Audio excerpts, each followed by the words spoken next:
overthrow of government. Quick. Good. Right. I won't take much of your time.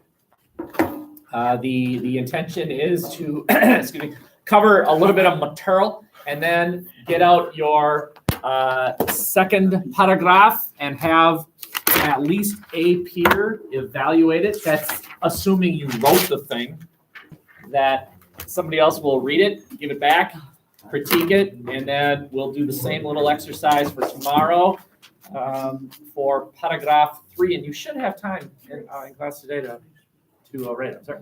I just did trace. Yep, 3-year trace, same thing. Yep, okay, very good. Anyone here ever heard of the Industrial Revolution? Yeah. What is it? When is it? What is it? Now. And when is it? And what is it?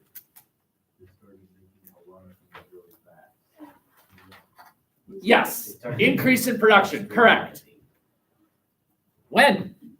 Where did it begin? Why did it begin? What did they figure out? It started in Britain, that's right. Well, that's true too. An increase in production means a decrease in price. Any other little insights into it? Industrial Revolution is basically recognized as the time when people stopped making things directly, and instead what they did was they made the things that made the things. They made the things that made the things. That's recognized as the Industrial Revolution. So that's one little truism. It's the ceasing of making things directly, and instead you make the things that make the things. Instead, in other words, machines. Machines are now going to make things. And of course, people have to make the machines. So there's still labor. And then the other truism is it's the replacement of water power with steam. Okay, steam, which is, of course, leads to electricity. Okay, that's the idea. Right. So before the Industrial Revolution, and there were factories before the Industrial Revolution, but they're slow and they're always located by water. Exactly, running water. You have to have running water. That's why your major cities are located by rivers. It's because you put the big wheel on the river and the wheel turn, which generate power, which makes your machine, your slow machine, operate at a turtle pace. And then they switched to steam power. Yes, man of the day. Yes. I suppose you're right. But when we say water power, what we mean is running water, which makes the wheel turn. Now we're going to have steam turn the wheel. And steam is very powerful. And as a matter of fact, we sort of still are on the whole steam thing. It's just, how do you make steam? That's right. You heat the water. And since the beginning of the Industrial Revolution is 1750, it's recognized as about the year 1750. What we've been doing since 1750 is figuring out more efficient and less pollutive ways to make water hot. Back in 1750, what they did was they burned wood. That makes water hot. And you have a source of heat over water. You make the water hot. It bubbles, it boils, it goes into steam. You put it in a tube, and the tube is sent, and steam is very powerful. Try this. Go home tonight. Fill a pot with water, put it on a stove, turn it on high, wait about 5 minutes, and then take your hands and with a lid, hold the lid over and see how long you can actually hold the thing closed. Will it succeed in repelling your efforts? Yes, it will. Well, I don't know. I take that back. Try it. And by the way, no gloves. Bare hands. Metal cover. See how long you last. You won't. That's pretty hot, right? The steam goes into a tube, and what you do is the steam goes and you put metal, spinning metal inside of magnets. So you've got magnets on the outside and spinning metal on the inside, and the steam makes the metal spin. And when you put metal inside of magnets, you know what you get? Electricity, which makes your needles stitch or makes your pot maker make. And then after wood, because they realized that they just ran out of trees, go to Europe and see if you can find trees. Good luck. They're gone. There's one major forest in Europe, and World War I sort of did a number on that one, the Black Forest of Germany. Otherwise, there really are no major forests in Europe. They wiped them out. So they said, all right, we can't use wood. Now what? Anyone know what replaced wood? Coal. That's right. And coal is awful. It is dirty. It releases air pollution, but we still use it because the U.S. has more coal than the rest of the world, and that's why we use it. And we've developed this called clean coal. That's debatable. But still, the point is coal makes water hot, which makes it into steam. What replaced coal generally? Nuclear. But don't be blown away by the word nuclear. It's just hot. Nuclear power is made to generate heat, which makes steam. We're still on the steam kick today. Anyway, that all starts. Okay. So you're looking at a choo-choo train. All this is an oven with wheels. That's all it is, right? They take the coal and they put it into the oven, which makes steam, which makes power, which makes the wheels turn. Choo-choo train. Okay, and now, because, you still do need water, but you don't need running water. Now we don't need to locate our factories by rivers anymore. And that's sort of fascinating because eventually the Industrial Revolution spreads to the U.S., right? By the time it spreads to the U.S., the 13 colonies are already states. And that's why states, the further west you go, are more boringly shaped because originally they were shaped based on rivers. And now you don't need that anymore. You don't need rivers anymore to have major population centers. So draw Maryland. And now draw Colorado. Very good. All right. You get the idea. Draw Wyoming. 2 questions on your next test. Correctly identify which one is Colorado and which one's Wyoming. Ha ha ha ha ha. No matter what, you'll be wrong. I guess I will say, nope, that one's.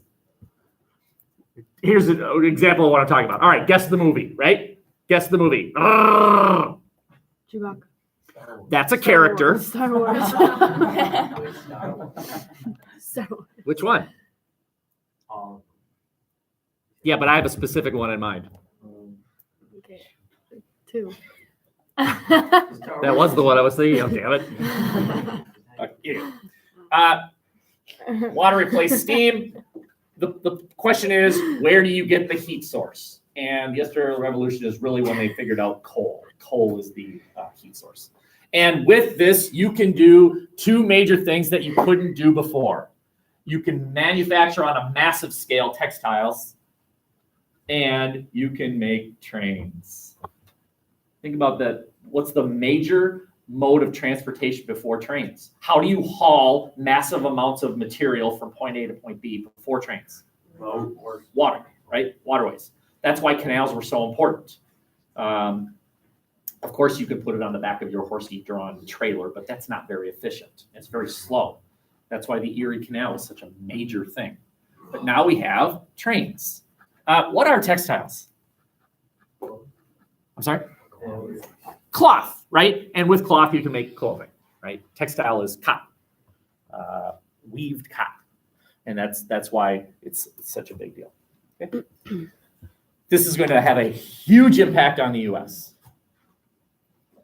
The Industrial Revolution starts in Britain, spreads to the U.S.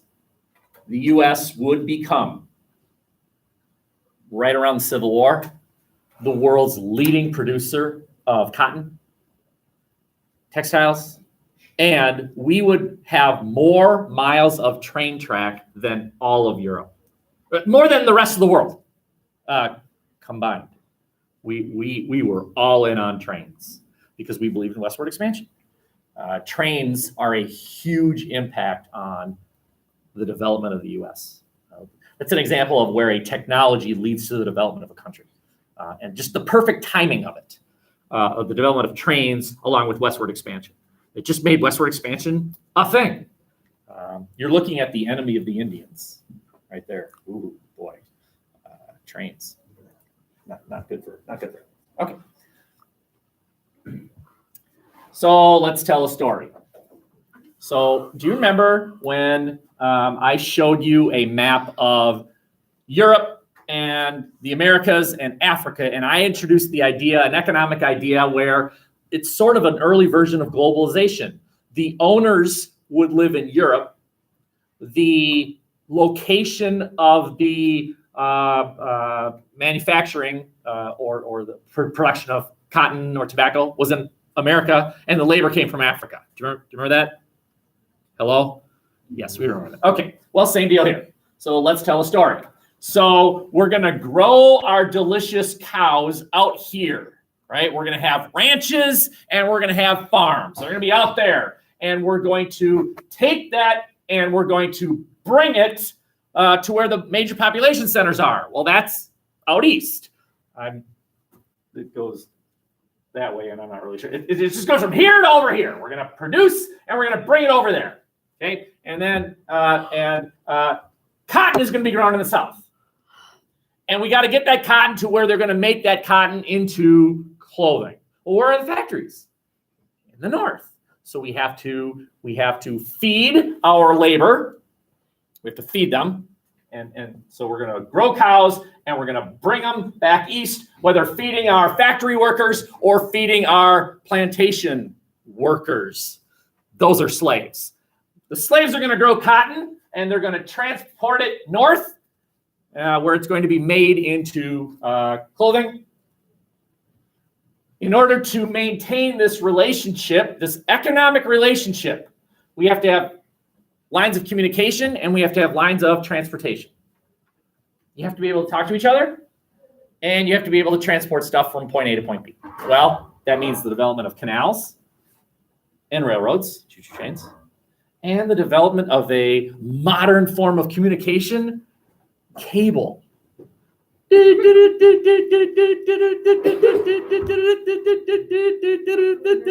get it? It's yes, telegram, right? Setting up electricity travels. So if I were to have a wire between me and Beauty there, and I sent an electric shock at this end, it would travel to her. Well, why don't we just have miles upon thousands of miles of wire? And we'll put it up high so that wild animals don't eat it. We now have power lines. And I'll hook up on one end an electric shock maker. And that happens when you connect two certain pieces of metal together. You make an electric shock. It'll send to her. Now all we need is a way to make electric shocks into a language like dots and dashes. Does anyone know what I'm talking about? Morse code. Morse code, that's right. The development of this technology leads to the development of, in essence, a new alphabet. And I know two of the letters, S and O. ... ... ... ... If you're ever in a boat and you're in real trouble, that's what you're supposed to send out to the Navy. SOS. They know what that means. It means I'm in trouble. Or you take your flag and you put it upside down. Your American flag? Oh, you mean you don't always have an American flag on you? Aren't you an American? Okay.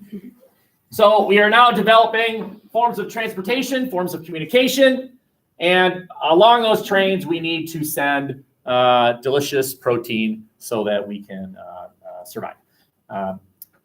So look, the transportation allows for the movement of products, whether it's natural resources or secondary products. mean, there's something not on here. Like, what is being shipped from the Northeast to the rest of the country? What do you think? Products, yeah, finished product, clothing. We're gonna send that to the other part along. How are they gonna get there? Choo-choo trains or canals, right? So every part of the U.S. is vital in this new economic relationship. It's an economic map. Each region contributes. The South contributes cotton and, to a lesser extent, tobacco. The West contributes cows, protein, food. And the Northeast, that's where everything's made into something. And they all send it to somewhere else. This is the main binding relationship between North and South. There's a lot of money here. Okay, if money's to be made, times are good. A lot of people, just synthesis time here, a lot of people came out after they voted for Trump in the presidential election and said basically something like this: I can't stand the guy. I think he's a pig, but I think he can help the economy. And that's what I'm concerned about. A significant portion. Okay. Let's see, is there anything else? Yeah, finished products. Oh, I did have it up there. Finished products goes out. Okay. So that's why the U.S. government, the U.S. federal government, determines that the manufacturing of railroads is a public good and paid for it. The U.S. government paid for the development of railroads and canals and power lines. This was not a privately funded thing. All those railroads that you've all heard of, the B&O, and you play Monopoly? All right, so Short Line and B&O and Baltimore. Nope, that's B&O. No, I know this. Reading, Pennsylvania. There it is. Reading, Pennsylvania, B&O, and Short Line. There were others, of course, but those were train companies. The U.S. government funded the building of the railroads. Any questions here? In order to do that, in order to do this massive infrastructural building, you need massive industry giants called corporations. You've actually met this guy before. Anyone recognize him? A younger version of him was the Secretary of the Treasury under Andrew Jackson. He was the guy who withdrew all money from the National Bank, and because Jackson ordered that the National Bank have all funds withdrawn. Remember, he was reelected, and the main issue was the National Bank. That guy was the Secretary of the Treasury under Andrew Jackson. This is an older version of him. He is now on the Supreme Court. He is, in fact, the Chief Justice of the Supreme Court. His name is Roger Taney. And if we were to go back to this, so this is going to require a cooperative effort between the U.S. federal government and business, right? This has got to be a cooperative effort between the U.S. government and large businesses. And so here we go with this important ruling. I bet none of you have ever heard of the Charles River Bridges case. Yes? It's not exactly Plessy versus Ferguson or Roe v. Wade or Marbury versus Madison, but it is important economically. Okay, so let's just jot down the big ideas here. So number one, contracts could be broken if it benefited the general welfare. Contracts could be broken by a government entity. And the rights of the community outweigh the corporate rights. Okay, so I'll let you jot that down and then we'll go back.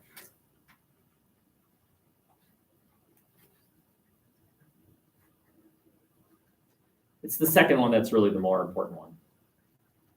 It is the second one that, how many of you have taken sociology? Okay. Do you remember eminent domain? Yeah. Do you remember what that term means? No. Very good. It's when government takes your land. Well, how can they do that? Oh yeah. Because the rights of the community outweigh the rights of a specific entity, in this case, a corporate a right. The right of the many outweighs the right of the few or the one. We'll revisit that. But that's the last slide here. But so let's just go back. So they're building a train, and it goes right. The plan is to go right through your land. And so they come up to you. You're the owner of all that land, right? You've got cows or whatever. You got a house, and the federal government comes up to you and says, "We want to build land," and it goes right over your land. Mhm. Thank you. Could you say, absolutely not? You're not building on my land. Get off my land. Get off my property. Get out. Mm. Well, you could. It won't work though. You'll lose because the federal government can say this is a common good. We need this railroad here. And so we have to pay you fair market value. We have to pay you fairly for your property loss. Here's a check and goodbye. They did it when they built the Stillwater. Let's see. The Stillwater Bridge? Yeah. Yeah, the Stillwater Bridge. When they built that Stillwater Bridge on the Minnesota side, that area where the bridge is now, that used to be full of houses. And about 10, 15 years ago, the state of Minnesota moved those people out, including my wife's friend. She got a check from the state of Minnesota, and it was fair market value for her property. She didn't want to leave, but it's like, well, too bad. We need to build a bridge. And so, it's kind of controversial because what if your kids took their first steps there and you threw Cheerios in the toilet and Benjamin peed on it. You peed on the Cheerio. And then the state buys your house and now it's a bridge, right? Goodbye memories. The memories are gone. But that idea that the common good outweighs your personal fond memories, well, too bad for you. Sorry. One fun little story. I told this to sociology too. But when I went to college, I lived in a dorm called McCormick, and it looks like a pop can. I lived on the 12th level. I was way up here. So it's a big old building in Milwaukee, but it doesn't actually look like that. It actually looks like this. It's 3/4 of a pop can. 1/4 of it is not there, right? Picture a pop can and then cut a piece of pie out that's 1/4 of it and remove it, Wow. right? Why? That's a good question. Because when they proposed the building of this thing, Marquette University went to the city of Milwaukee and said, we would like to build a dorm. We believe it's in the common good. And so will you please allow us to buy the property of the people that live here so that we can build a dorm? And a little old lady lived in a house right here. And she was able to argue that why build an 8-level building that's all the way around? Why not let me keep my property and build a 12-level building around my house? And she won. She won the case. And she lived it. And by the way, she died. And then this school bought it anyway. And now it's a nice little park. But how about that, right? So you could argue, and I've heard of this before, right? So they plan on building a highway and it goes right over your house. And you say, well, why don't you just go over there? And if you're able to convince the city or the state that there's a perfectly viable option to go around your house, and you might win. You could win. So it's not, all hope is not lost. Good luck. It usually doesn't work, but sometimes it works. Like the little old lady. Okay, anyway. Any questions? That's it for now taking. Get out your good faith attempts at paragraph number 2. Now, I am not walking up and down the rows and seeing if you did it. If you did it, awesome. If you didn't, okay. In my opinion, you are robbing yourself of an opportunity to have peers look at, critique your writing efforts, but it's your choice. And so, here's my request list. You're going to have someone else in here read it. There are a lot of smart people in here. Take advantage of the brains that are in this room. Take advantage of the seniors that have taken this class already. There are many NHS kids. Almost all of the NHS kids took this class last year, and part of their requirement is tutoring, and so they have to. So if you approached a senior that took CIS last year and said, "Hey, would you mind reading this?" and they say no, I want to know that.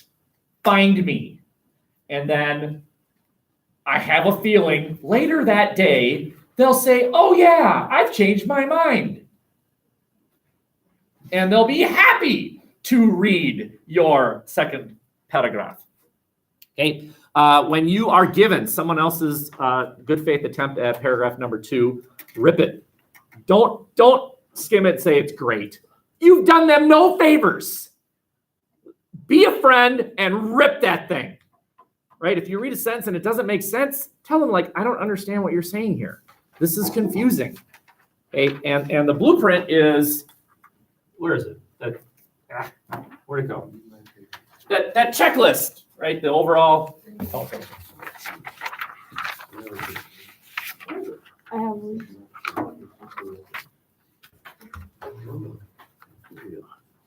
Here's this thing, right? This little checklist right here for paragraph number 2, right? Do they have those 6 things, right? And if they don't, say, hey, wait a minute, you're missing historical example. Because remember, this paragraph should have 2 historical examples in it.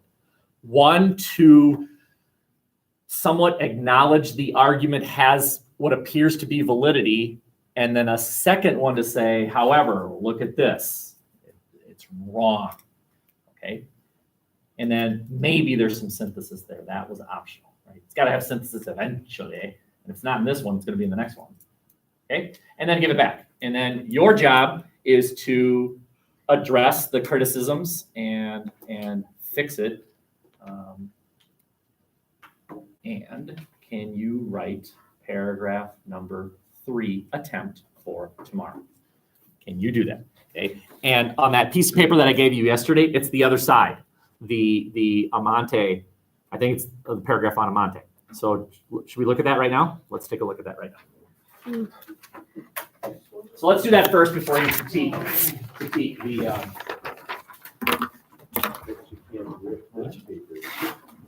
No, that's brilliant right there. Okay, so it's just the other side. It's the paragraph that starts, the atmosphere of Amante makes it a superior eating establishment. Okay, and I want you to take this and compare it to number 4. This is a number 4 paragraph.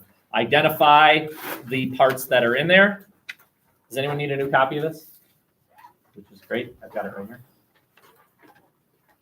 Oh, great. All right. Tackle it, and then we'll tackle it, and then you have the rest of the arc. Yeah. You took it off? It fell. Really? Can you see it? It fell from the solo. Is it like paper? Yeah, it's really done.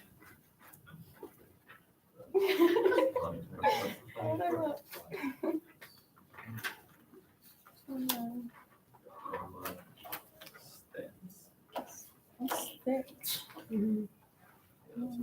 This one's like 3 or 4 times.